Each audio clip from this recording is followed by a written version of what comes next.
ఉపవాసం ఉండటం తప్పనిసరి. రంజాన్ ఉపవాస నిబంధనల ప్రకారం యుక్త వయస్సు వచ్చిన ప్రతి ముస్లిం తెల్లవారుజాము నుండి సూర్యాస్తమయం వరకు ఆహారం, పానీయం మరియు శారీరక కలయికలకు దూరంగా ఉంటూ ఉపవాసాన్ని పాటించాలి. రంజాన్ ఉపవాసం యొక్క ముఖ్య ఉద్దేశ్యం భక్తిని తక్కువ పెంపొందించుకోవడం మరియు పేదలు అనుభవించే ఆకలి, కష్టాలను స్వయంగా అనుభవించి వారి పట్ల సానుభూతిని పెంచుకోవడం.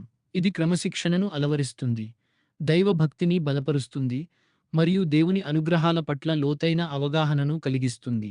అదనంగా, ఇది జీర్ణ వ్యవస్థను శుభ్రపరచడానికి ఒక మంచి శారీరక వ్యాయామంగా కూడా పనిచేస్తుంది. ఉపవాసం యొక్క ఆశీర్వాదాలు అల్లాహ్ మనకు రంజాన్ ఉపవాసాలను ఒక గొప్ప వరంగా ప్రసాదించాడు. పవిత్ర ఖురాన్లోని సూరా అల్ బఖరా ఆయత్ 183-184లో అల్లాహ్ ఇలా పేర్కొన్నాడు: ఓ విశ్వాసులారా! మీకంటే ముందున్న వారిపై ఉపవాసం ఎలాగైతే విధిగా నిర్ణయించబడిందో మీపై కూడా అలాగే విధిగా నిర్ణయించబడింది. తద్వారా మీరు భయభక్తులు గలవారు ముత్తఖీలు కావచ్చు. రోజా ఎవరికి విధి? నమాజ్ మాదిరిగానే రంజాన్ ఉపవాసం కూడా ప్రతి తెలివిగల, యుక్త వయస్సు వచ్చిన ముస్లిం పురుషుడు మరియు స్త్రీపై ఫర్జ్ తప్పనిసరి.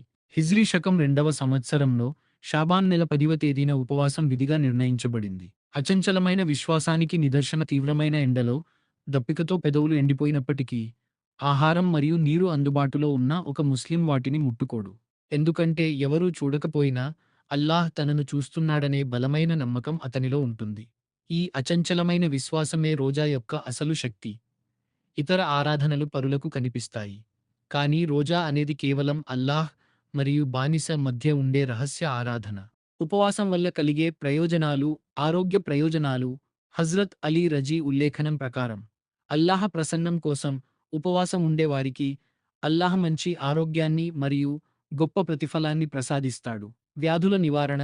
ఉపవాసం స్వయంగా అనారోగ్యాన్ని కలిగించదు, కానీ ఇఫ్తార్ ఉపవాస విరమణ సమయంలో అధికంగా నూనె వస్తువులు తినడం వల్ల అనారోగ్యం కలగవచ్చు. కాబట్టి మితంగా తినడం ముఖ్యం.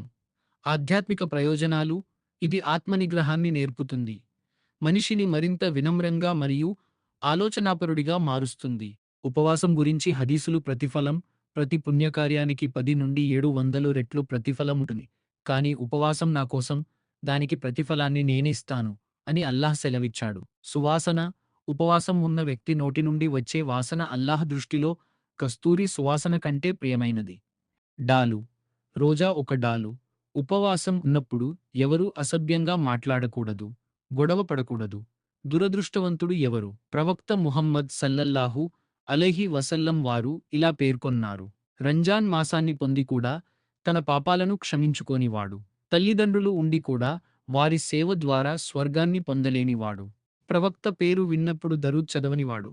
ఉపవాసం యొక్క 3 స్థాయిలు. సాధారణ ప్రజల ఉపవాసం ఆహార పానీయాలకు మరియు శారీరక సుఖాలకు దూరంగా ఉండటం. పుణ్యాత్ముల ఉపవాసం ఆహార పానీయాలతో పాటు కళ్ళు, నాలుక, చేతులు వంటి అవయవాలను పాపాలకు దూరంగా ఉంచడం.